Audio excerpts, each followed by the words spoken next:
Play our intro music. My bad, y'all.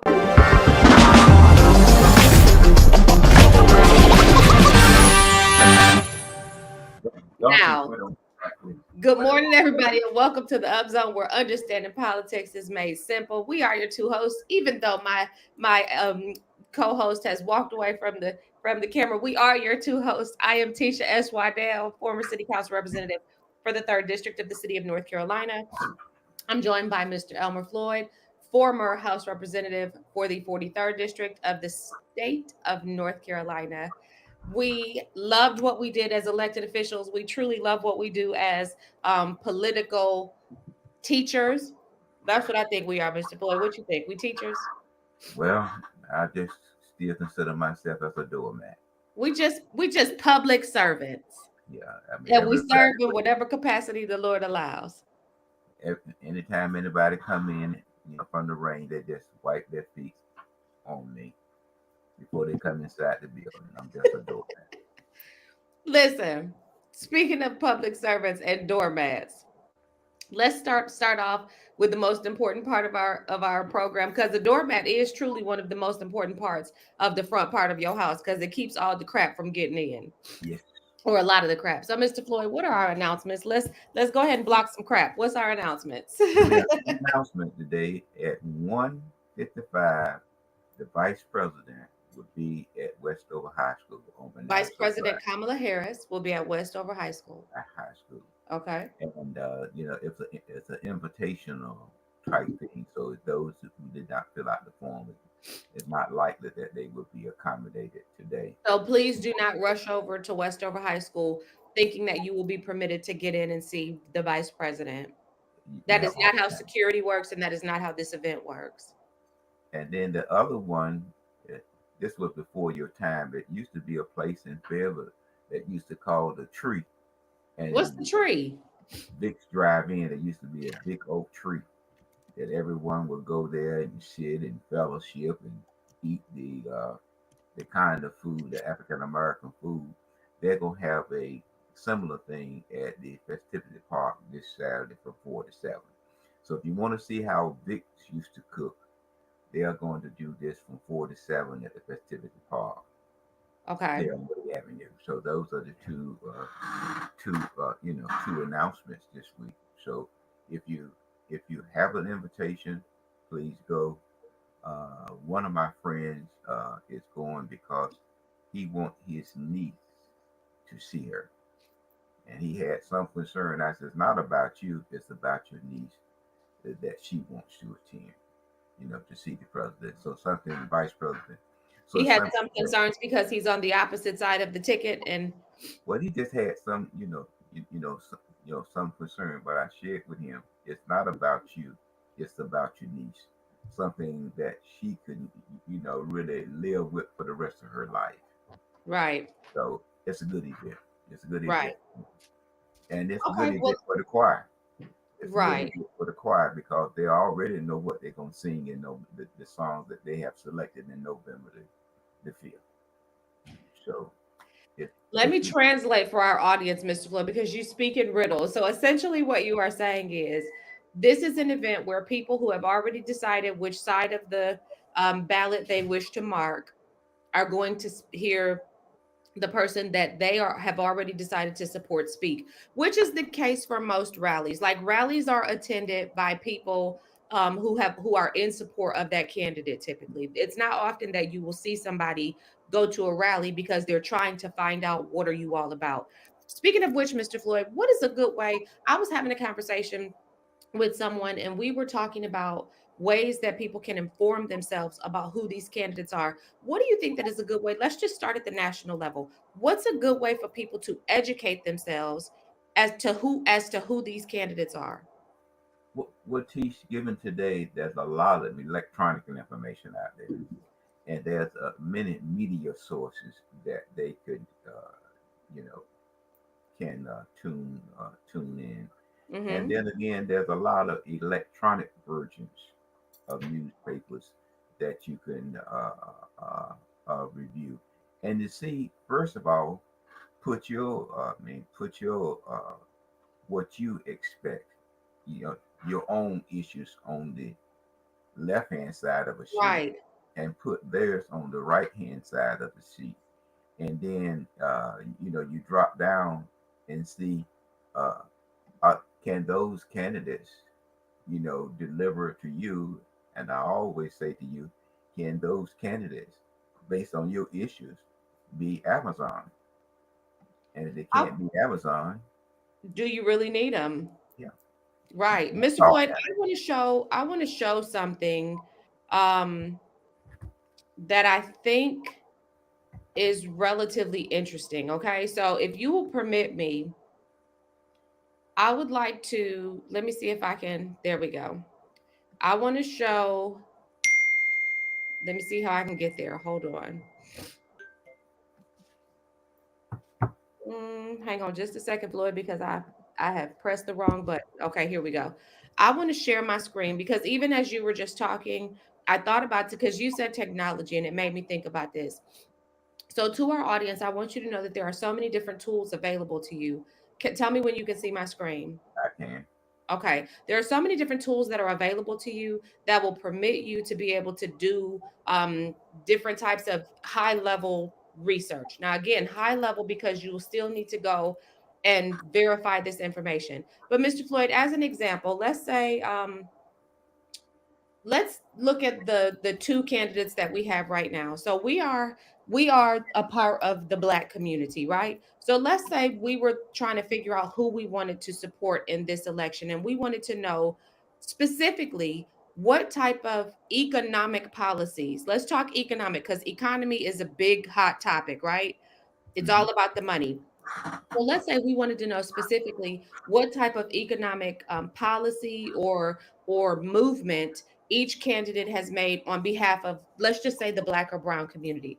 We could go. There's this new tool called. It's not new, but it's new to a lot of people. This tool called Chat GPT. You can go in and you can literally ask it, and it'll scour the web and it'll feed you back information. Now, you need to know that there is some bias in anything technological because it's pulling information from the web.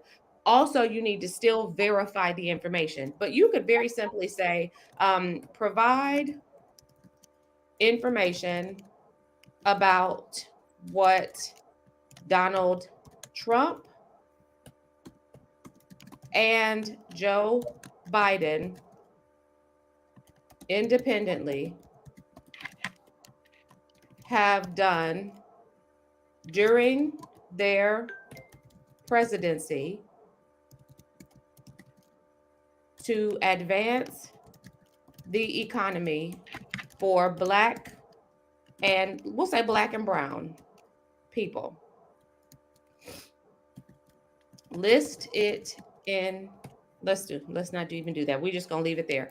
So we can type that in and we can hit the button and it's gonna then filter through all of the information on the internet, and it's going to bring back very quickly some points that you can look at. You can do this with anybody, any of the elected officials. You can go in and you can put this in, and whatever information is online for them, it will go and pull from that and it will truncate that information. You can then go and start to Google these line items and familiarize yourself with them. So for Donald Trump, it says opportunity zones, criminal justice reform, his HBCUs, economic performance. For Joe Biden, it says our America Rescue Plan, executive order, equity executive order, infrastructure investment and jobs act, small business support, education and workforce development. So you can then go and look and see how those things align with you. There's no reason in the day of technology, Mr. Floyd, for a person to vote blindly. Well, Tisha, you are correct, but many many people, when it come down to voting, really are lazy. You know, Absolutely. it's But lazy. this is a lazy man's tool. Chat GPT is a lazy man's I know, tool. I know, But you Tisha, still have to be willing to read. but but we know that election day is November the 5th. We know that. Absolutely. So we'll go to the poll unfamiliar with all of the candidates, and we'll ask one question: Are they a D or an R? or if they're Republican, and they Are will they a then D or an vote R? in accordance. Uh, so that's one of the problems that we have. And so many times, candidates look at Democrats minority is 95 to 99%. I'm Well, sorry, while we're absolutely, and while we're 99, talking, 95.99.9% is going to vote Democrat when they walk out the absolutely, poll. When they absolutely, walk and out they're the just poll. going to do a straight ticket ballot. But there's no, again, there's no reason for that in 2024 because you can literally educate yourself. So we know that Vice President Kamala Harris is going to be coming into the city of Fayetteville for the rally, and like we said, we expect that the people who will be in the room will be supporters. This is the season for these rallies because the candidates are trying to motivate their base. They're trying to motivate their base. We saw something that really, Mr. Floyd, and I'm a very practical person. I view people as people, and it doesn't matter if I don't like what you stand for. I still see you as a human being. Mr. Floyd, I was very disheartened over the last few days when I saw this incident occur. We saw that there was an assassination attempt on former President Donald Trump. Now, I want to say two things, Mr. Floyd. I want to say that, and I said this already on my Facebook page, I want to say that I don't care who you are, what you think, feel, or believe about this man's politics. If you do not have compassion for the fact that somebody attempted to kill him, I think you need to check your internal meter because this is still somebody's father. This is still somebody's friend. Whether this is your cup of tea or not, this is a human being, and nobody has a right to end his life because of whatever their reasons may be. Mr. Floyd, what are your thoughts and feelings about this attempted assassination? Well, it's a sad day, just like you mentioned, that this is not part of politics. It's really not and should not be part of politics. And it's a and and the way some see that is, did the Secret Service do enough Do their job. for our president? And the agency director said that they did not want to put the agency on a slanted roof. Well, the gentleman that fired the shot looked like he was on a slanted roof.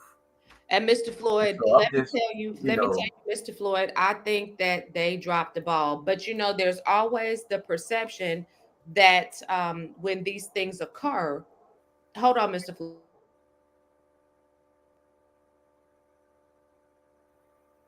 Mr. Floyd, there's always the thought that many of us have that these assassination attempts are coordinated efforts, sometimes with the government. So, not that it's happening in isolation from the government or to the government, but that it's a coordinated event with the government. And so, because a lot of people still believe that the assassinations of Kennedy, the assassination of Martin Luther King, that these were government sanctioned murders, essentially. people are, that's the beauty about democracy. People have ideology and they are able to spread this through, Right. through the media. But But there's also been reports made that support and substantiate some of this. oh, I mean, you can. It's just like statistical data, Tish. I mean, You can make it say whatever you wanted they to. can say what you He want had to say. nothing to do with it. They had everything to do with it. Yeah. You know, so you have to look at that, and you also have to look at buzzwords that agency use. Like in this case, Absolutely. they used the buzzword of outside. I think it was the target area or zone or whatever. Mhm, mhm, mhm. So agency has buzzword, outside of the parameter, you know. But when you on security duty, there is no parameter, Right. you know. But Your parameter is to secure all the parameters. you see, and so that's the unique thing that you have to watch agencies as they respond. So just like here in North Carolina, someone say that well is that the president is the former president is leading by 5%. You know, Right. but in the we are, polls. yeah, but we are a purple state. So the job at the White House comes through North Carolina because we can provide them with 14, 16 electoral votes, and how we do it here is that the person that wins the state get all of the electoral votes.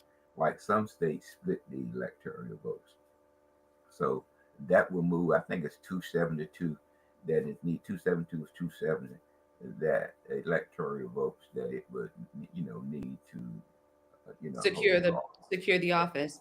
the president. So we we we here in North Carolina, all of them, Democrats and Republicans, condemn what this young man did, in Pennsylvania. But we we we just need to look at that and just tone down the rhetoric.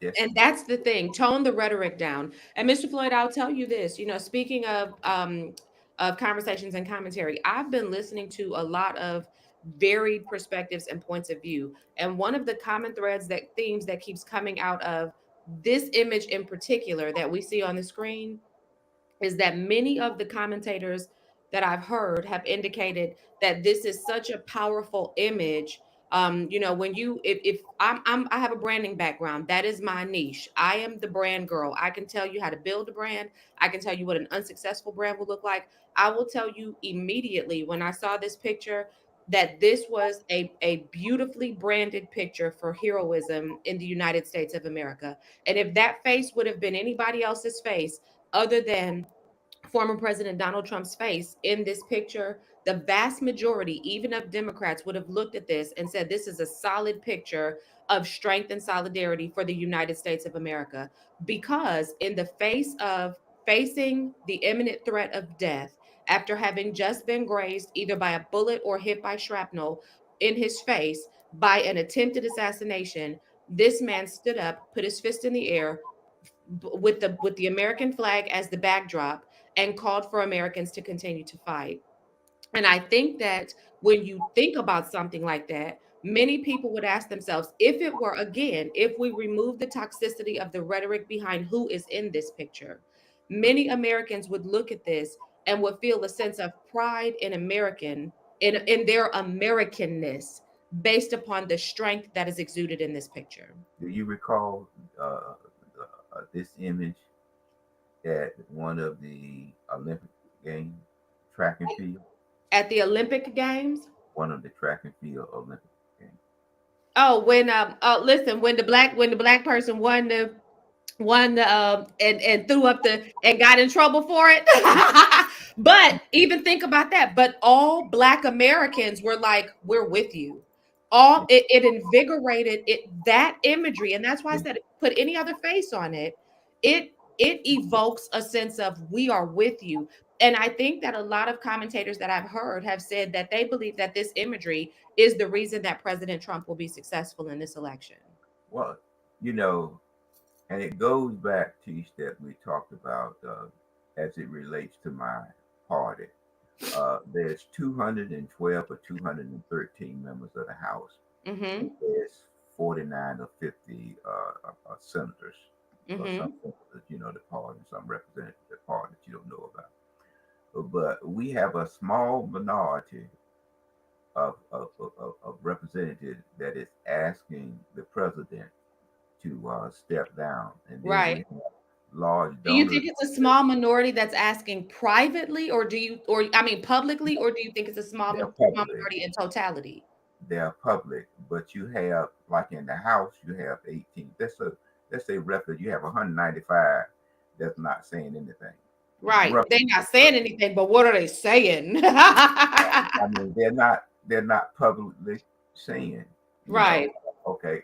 So you look at that. So these minorities, which media grab, because media thrive on that. But Right. statistics say that if you're 30 plus, it's hard for you to gain the White House. But statistics also say that if the Democrat Party changes in the mainstream, it's disastrous. Okay. Right. So basically, what statistics are saying is it's disastrous either way for the Right. Democratic Party because Floyd, they say no president has ever won re-election with a 40% or less approval rating.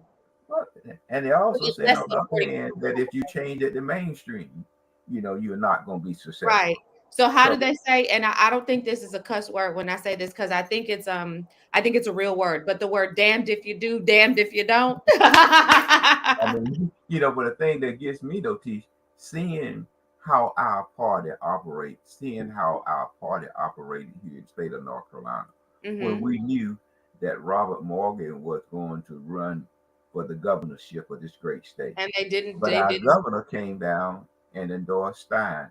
So the same way that they say about Biden's statistics, and then they also say about Harris, the vice president's statistics, then what we need to do is build the top, the president and the vice president, and overlooking Harris, and then nominate two different candidates. See, right. my party is very unique. Once we get Biden to step down, then we will go back and say she is also not electable. So Right. we need to get somebody.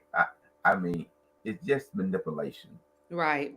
So, but that's where that's where we are as a party, and they know how.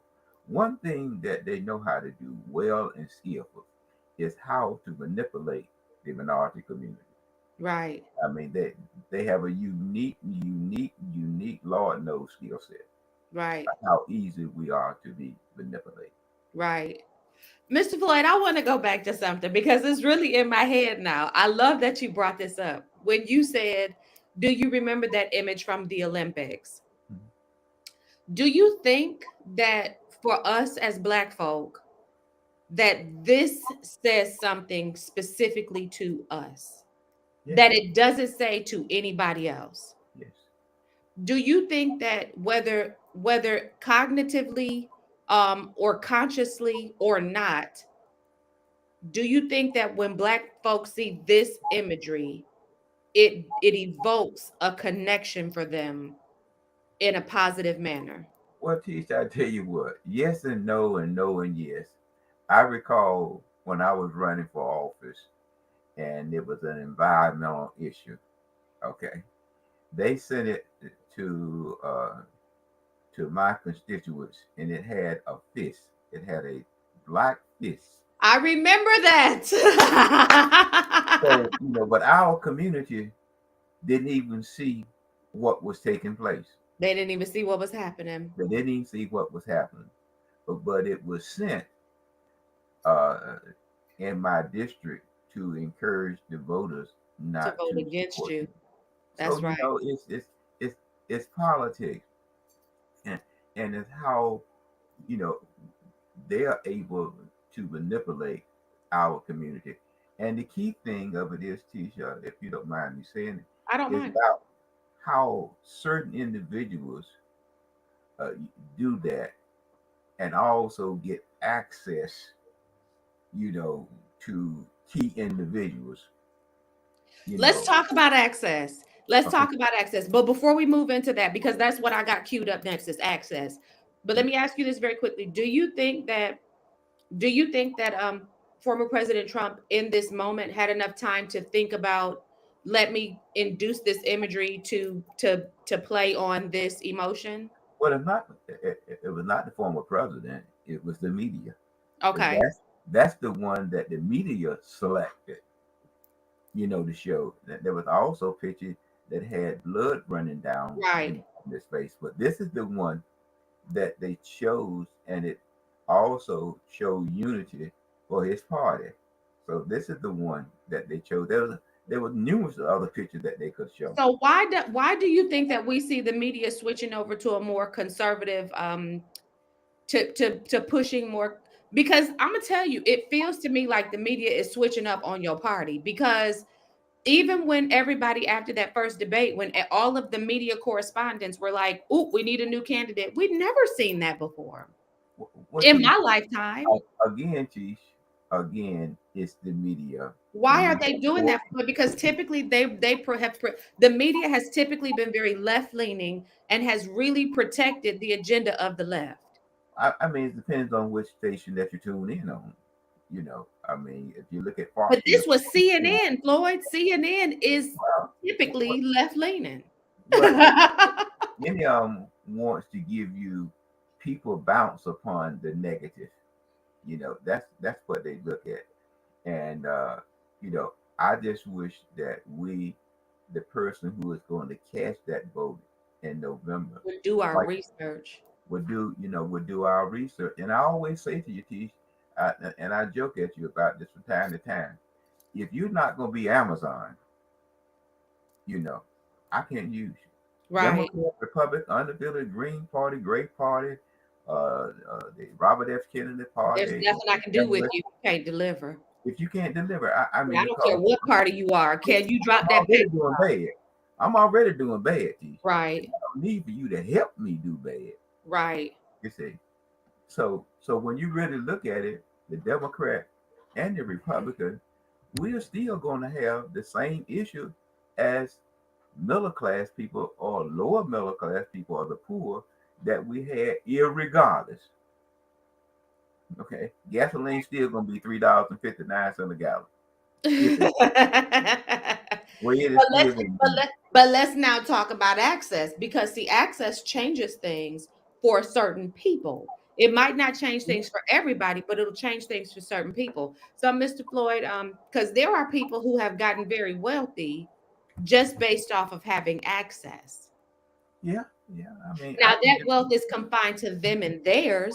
It doesn't trickle down to the entire economy, but they themselves have been very enriched. We saw an article come out recently in North Carolina Health News, and I don't know, Mr. Floyd, how people find these articles. I really don't.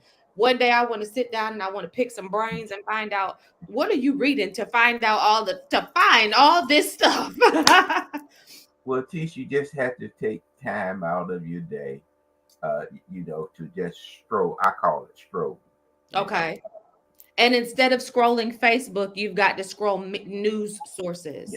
yeah. That's what I do because I think that, that's smart. I think that's that's what I wisdom. like. But when I saw this article, Let's you know, talk about it, Floyd. Let's I talk about it. immediately, yeah, I immediately sent this to you. And when I read it, I said, Lord, I really hope that this fine attorney in our community is not the law firm that they are referencing. And Mr. Floyd, now that's my attempt at your brand of sarcasm. But let me say, I really was, when I was reading this, I was like, don't be involved in this too. The title said DHHS, which is Department of Health and Human Services, audit of mental health agency finds millions in payments to executives, law firm ahead of merger. Mr. Floyd, very simply stated, what we saw in this article is that weeks before this proposed merger, there was a flurry of activity, questionable financial activity that led to more than $4 million in payment to two top executives and back pay to the law firm that counseled the organization, according to allegations made in an internal audit. Um, Mr. Floyd, let's talk about this, because what we saw was that Sarah Shroud, who was the former chief executive officer of East Point Health Services, received $707,000, in excess of $700,000 in payments in December as a result of this. Catherine Dalton received 300 in excess of $380,000 in payments. And we also saw that the audit highlighted an agreement that East Point CEO reached with the Charleston Group, which was the organization's external counsel, which resulted in the law firm receiving $3 million in December 2023 for charges dating back to 2021. Mr. Floyd, why? Okay, first of all, the issue was that these were never approved payments, not a properly approved payments. well, Tish, that many organizations have bylaws, and Yes. you have CEOs. I mean, chairman of the various boards that disregard those.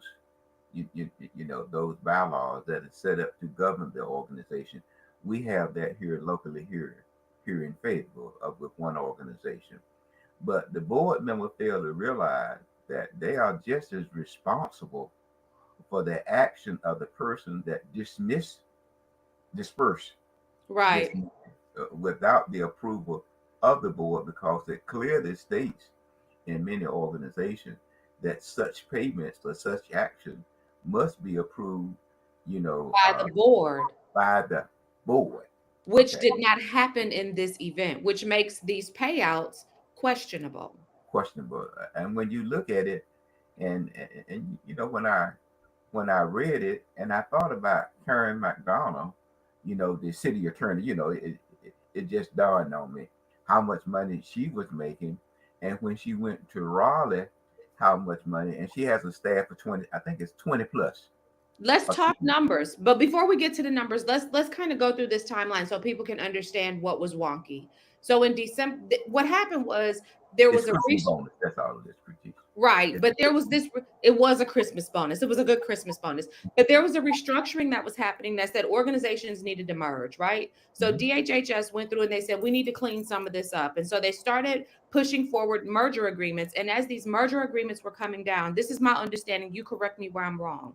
mhm, As these merger agreements were coming down, this particular group of people decided we want to go ahead. It seems that they decided, allegedly, we want to go ahead and secure the bag before all of this takes place. So they started to in November. This order was issued to merge East Point with Trillium and dissolve the former Sand Hill Center. So some people were going to be losing their jobs. In this timeline of events, the audit lays out that in the weeks leading up to the merger, Stroud, Dalton, and Jones executed multiple contracts that would prove lucrative to the two executives. And then it gives the timeline of how all of this laid out. Now, Floyd, if you look at this, this was the regular pay. This was the longevity pay. So 32,000 was the regular pay. Longevity pay was 17,000. This is the crazy part. Just look at this, sir. mhm. 4% COLA, vacation payout, $45,000, 20% tiered bonus, $78,000. That's almost, those two things alone are in excess of 100, and so 70 and 40 is 110 plus the 13, so 123,000.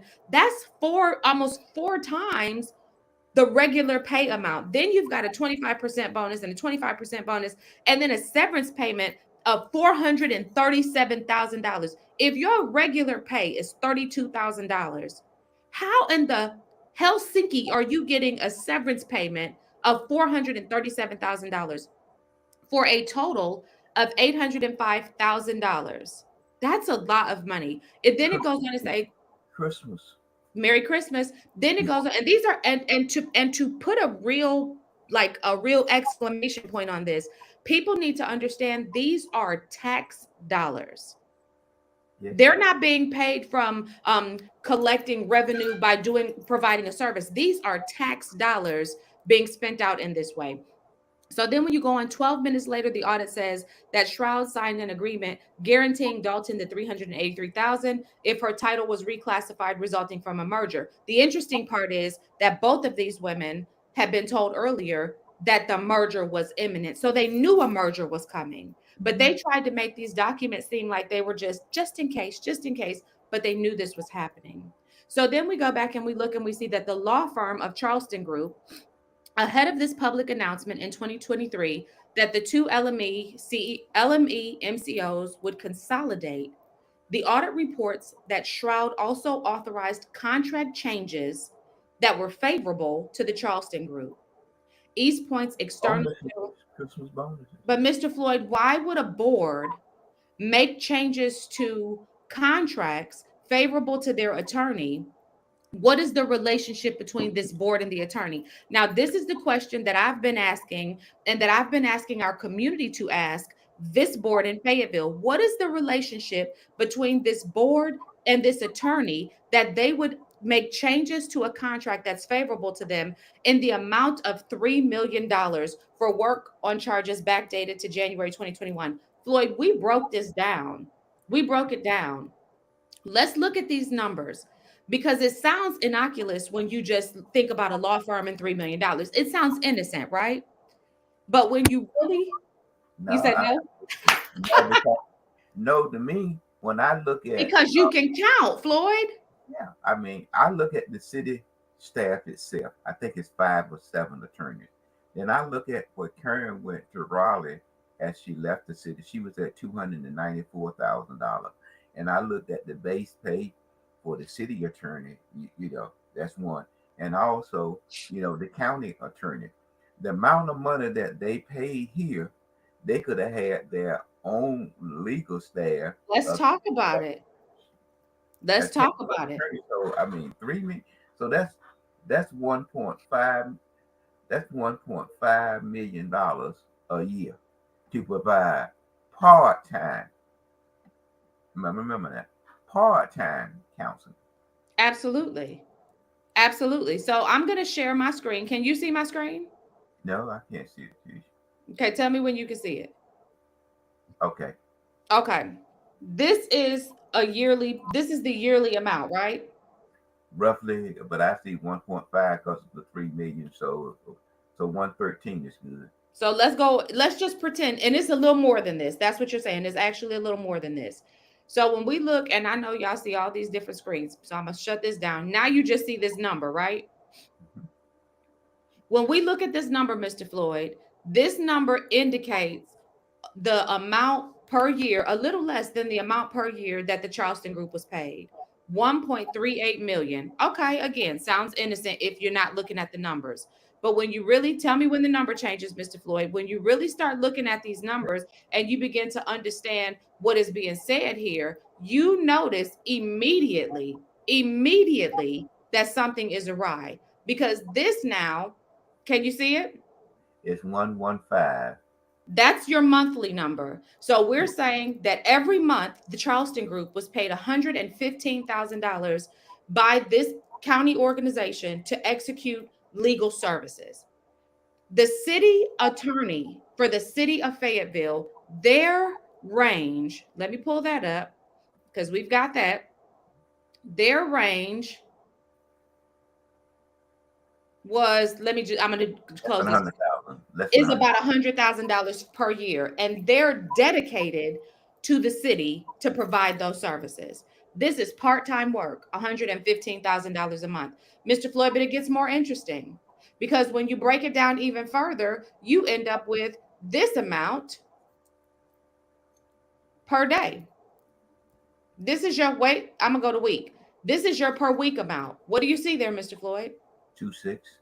He was paid 26. His attorney, his law firm was paid $26,000, $26,538.46 a week to provide services, part-time services, which also then further breaks down to $5,307.69 per day. This county agency wrote a check to the Charleston Group for $5,000 a day, in excess of $5,000 a day, to provide part-time legal expenses using your tax dollars, North Carolina, which then breaks down if it was a 40-hour work week, which I'm sure it wasn't, because I'm certain that they weren't providing 40 hours of work each week. Geez, this is consultant work. It doesn't set a set hourly. But if it did, it would equate to, for a 40-hour work week, $663.46. Mr. Floyd, does that sound like a reasonable usage of your tax dollars? Well, Tish, no, but it's a good bonus. It's a good Christmas bonus because all this occurred in December, in which they knew in advance that based on the General Assembly statute reducing the 6 groups down to 4, it was inevitable. So this was not just decided in December. They knew along when the General Assembly passed the legislation that they will reduce the group from 4 to 6. So the this is what I say to people, teach, and they don't realize it. They become members of various boards, and they allow the director to just do what he or she wants to do. But what they fail to realize that they are also liable. That's one. And number two, and if you are on a board, the first thing that you need to ask, well, two things you need to do. You need to read the bylaws before you join the board to understand the board and its function. And Mm-hmm. the second thing you need to do, Chief, is that you need to see if the board is bonded. Because if I see your name on the board of directors, and I see Mr. Larry, and you have a relationship with Mr. Larry, correct? Absolutely. Okay. Well, then the best person on this board that I see to have some money is Tish Waddell. So I'm going to sue Tish Waddell and leave the rest of the people alone.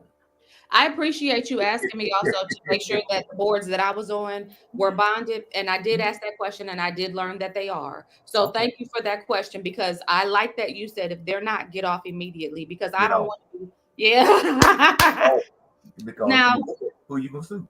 right. Now we were talking about access and I just want to I'm a drill this home because I think that our audience needs to understand this. If a law firm is being paid in excess of $25,000 per week, per month, per week to provide legal services, you off of your tax dollars.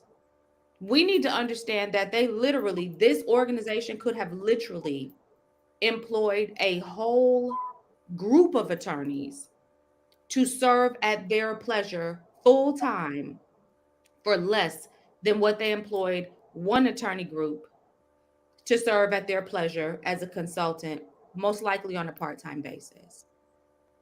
What? That's my assumption. Well, Tisha, I have the opportunity to just do another search, and I saw wherein that someone uh, gained accessibility because of certain contribution that may have been made. Now, I don't know. Well, I can prove it was made recently. You Can you know, see my screen? yes. Okay, so recently in the News and Observer, they posted an article about contributions to the candidates, to both of the gubernatorial candidates. Is it gubernatorial? Is that the correct way to say it? Okay, thank you for that. And when they posted this, they also put a link that allowed you to be able to look to see if you could find who made the maximum contribution. We have talked many times about the fact that Mr. R. Jonathan Charleston, who is also the R. Jonathan Charleston of the Charleston Group, who is also the R. Jonathan Charleston of the Charleston Group that was mentioned in this article in connection with DHHS, who is also the R. Jonathan Charleston, who is mentioned in conjunction with being the attorney for the housing authority here locally, being the bond counsel for the PWC commission, being the bond counsel for the city of Fayetteville, also being the private attorney for the mayor of the city of Fayetteville, being the private attorney for council member DJ Hare of the Fayetteville City Council in the city of Fayetteville, and serving in multiple other capacities in terms of providing legal services for many different agencies that bring items before the Fayetteville City Council. This same R. Jonathan Charleston hosts multiple fundraising events for candidates, political candidates here in the city of Fayetteville, usually at the mayor's home. The mayor being Mayor Mitch Colvin. Now, what we see is we can actually prove that he has made the maximum contribution to Josh Stein's campaign of $6,400. And he made that contribution on March the 25th, 2024, based upon the News and Observer's reporting of the individuals that made the maximum Now contribution. that's now bear in mind now, Chief, what you had to look at. You know, how we look at that. There's two cycles of contribution.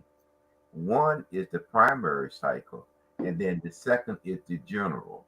So you can max out in both cycles. Right.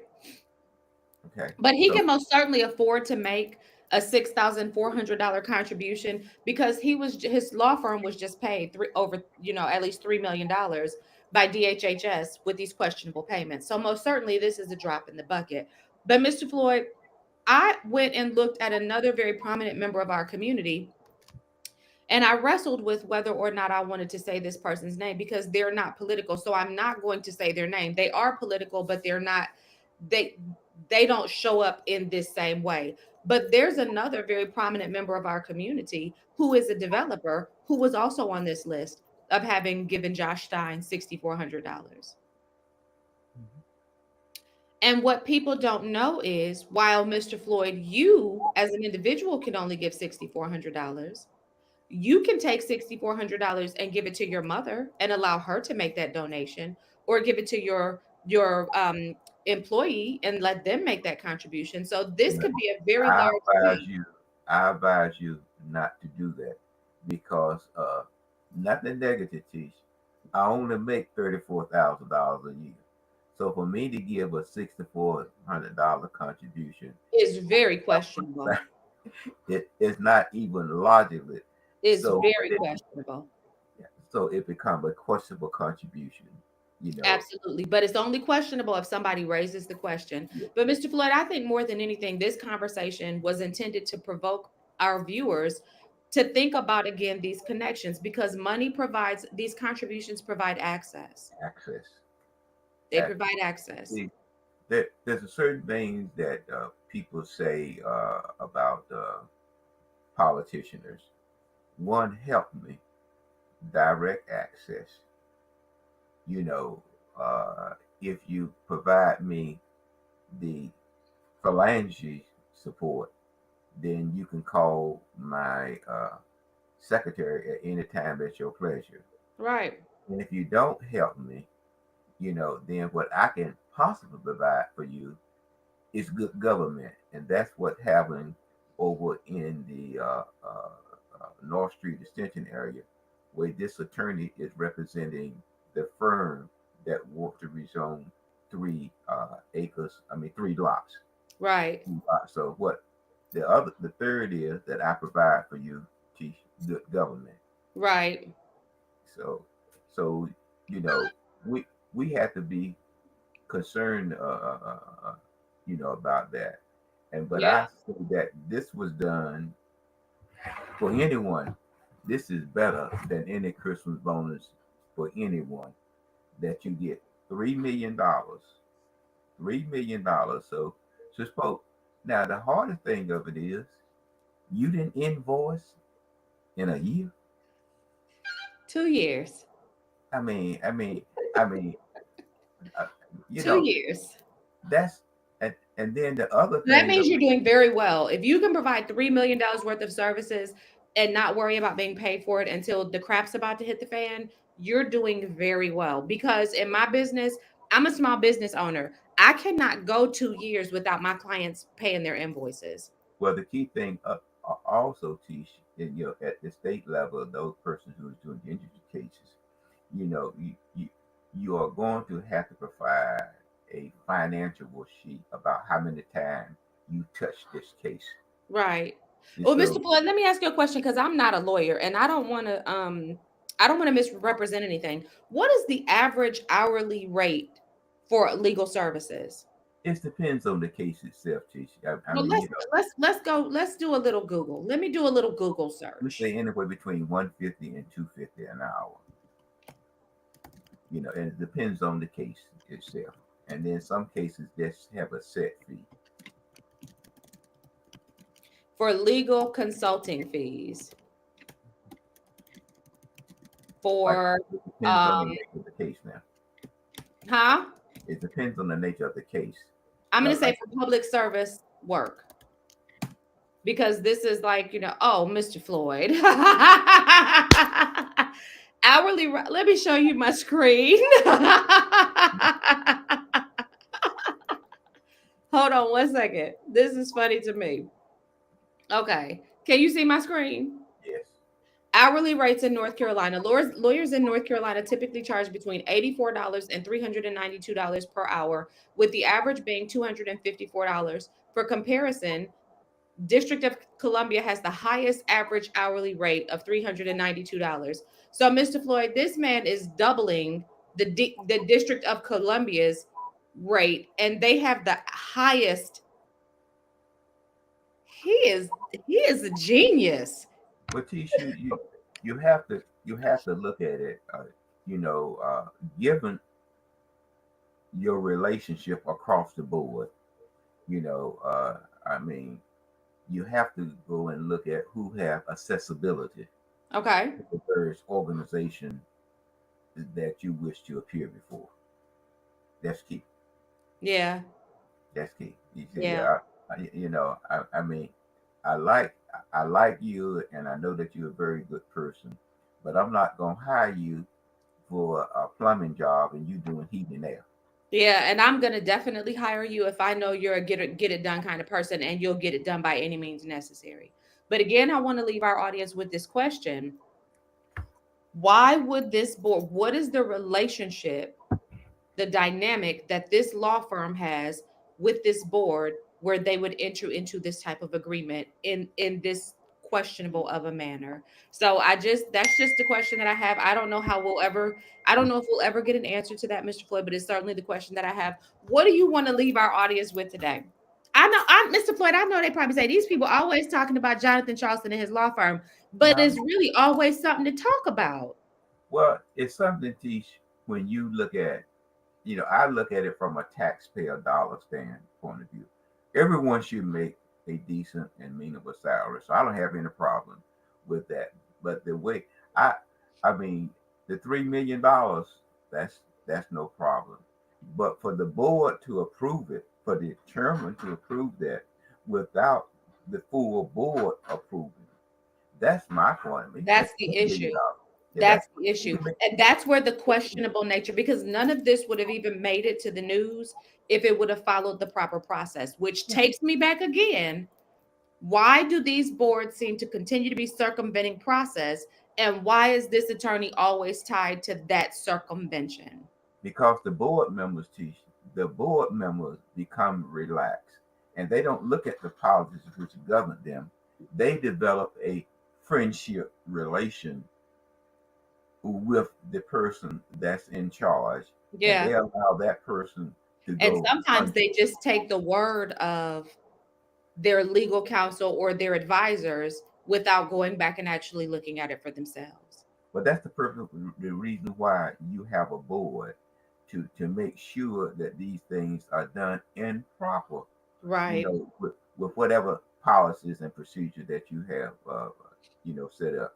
But when you have one person that can pick the phone up and say, "I want you to write a check to Mary James for X amount of dollars," it's Yeah. questionable. It's Yeah. questionable. And nobody goes, wait a minute. I mean, and the Hold person on. and the finance, and that's where it comes with the finance person, is that finance person that releases this amount of money, knowing that the policy say board approval, then that attachment to that request should have a board of motion to release X on X date to X. Okay, Hmm. and that's where you can. That's what happened out in Spring Lake, with its financial problems that they had. And by the way, that attorney was the same attorney for Spring Lake at that time. And was Mr. Floyd.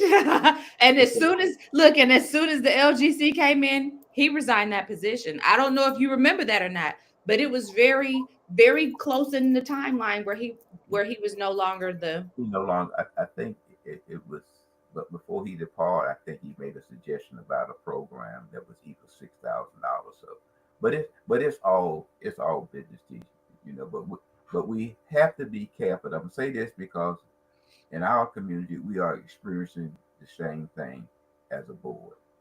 One board is the experience. You had to be very careful if you're sitting on the board and looking at your duties and responsibility. You have Yeah. to take it very seriously. Yeah. So what do you want to leave our audience with today, Mr. Floyd? I just want the people to prepare themselves for the uh, the election, November election, and and really look at the candidates. Yeah. Just don't vote for the candidate because he is a John F. Kennedy party, independent, unaffiliated, and some person that got on the ballot because they was unaffiliated.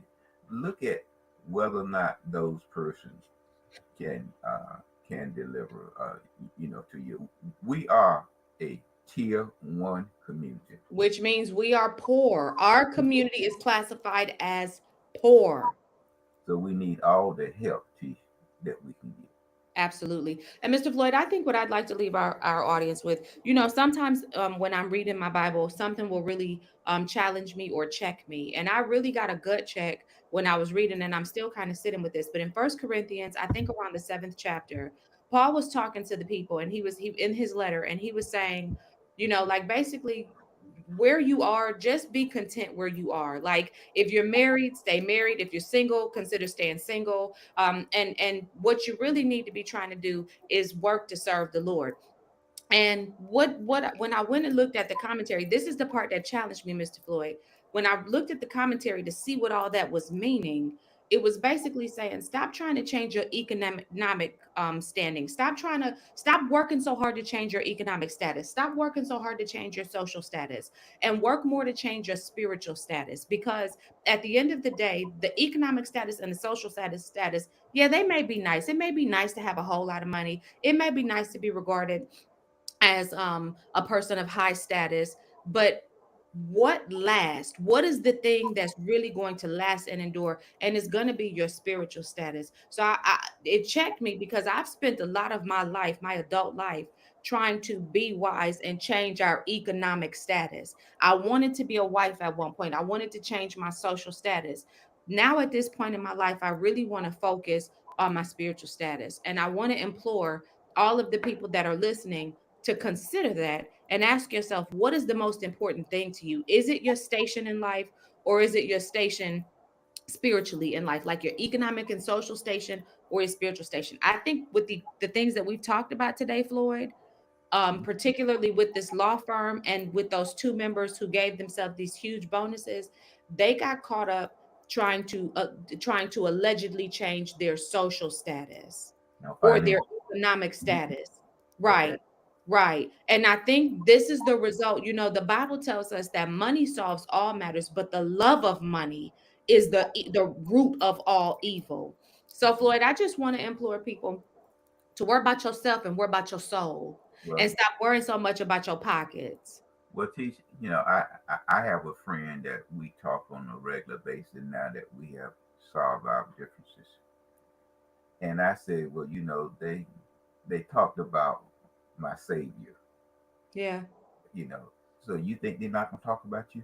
That's right. That's right. And it don't matter how high you get up that chain economically, it's always going to be somebody higher up than you. So if that's your goal, is to get to the top, you're going to spend your life chasing an elusive dream. Mr. Floyd, you tell that friend I said hi, because I know who you're talking about. Okay. You tell All that right. friend I said, hey, and y'all make sure that you like, share, subscribe, follow, tell a friend to tell a friend. If you have questions, ask us. And remember, there are tools available to you to help you know who these people are on the ballot. We forgot to tell the people, Floyd, about the Board of Elections and the upcoming vote. Your school board is on this ballot.